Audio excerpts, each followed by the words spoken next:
The next skill to discuss is collar or cervical collar application.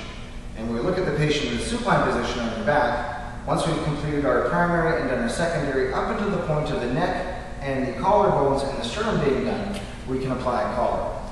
The first step in applying the collar is accurately measuring the collar.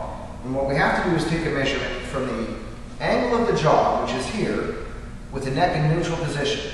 So that lateral line from the angle of the jaw to where the collar actually sits on the neck, which is at the corner of the trapezius and the neck. So we then put our fingers in and decide how many finger breadths that might be, 1, 2, 3, 4, or whatever. That number or that measurement is then transcribed or transposed to the collar. If we look at the collar, we measure from the sizing post, depending on what type of collar it is, to the edge of the foam. So once we've got that measurement, I've got 3 finger breadths, and I've got 4 finger breadths, and I've got roughly 4 on the collar. So once I've got the appropriate size collar, what I want to do then is pre-form my collar, making note of the corner on the left-hand side that's curved in. So I curve the collar, roll it up, and now squeeze the collar gently to give it more of a conical shape when it goes around the neck, rather than being flat. Putting the collar on now is a 2-step procedure. The first thing I'm going to do is flip the tang over, the Velcro tang, inside the collar, because as we place this on from the back first, this may drag in the dirt and be contaminated so it doesn't actually stick. So I'm going to place the collar without moving the head and neck.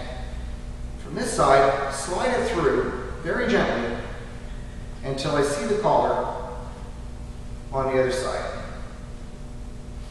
And what I want to do is just make sure the collar appears on the other side. I don't want to keep pushing the collar all the way through. So then once I can see the collar on this side with the tang, I then rotate the face piece with a chin cut into position. And now all I have to do is push on the side of the collar, and the collar comes through, and I do the Velcro on this side.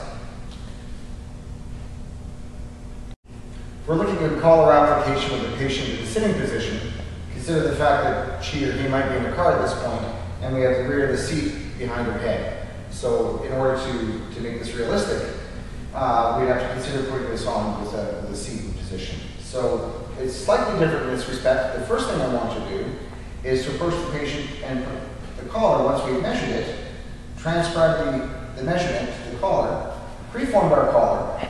We're then going to put the face piece on first, with a chin cut, underneath and slide it into position, knowing full well that this is going to go behind the seat. We slide this back between the seat itself and the headrest until it comes through, again without moving the head and neck.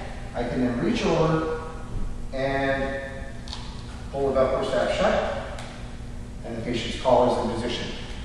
Making sure that the note of a good collar is the chin fits inside the chin cup and the chin is not recessed back, or it's not too hyperextending the head or hyperflexing the head. So making sure in fact that the collar is comfortably fitted.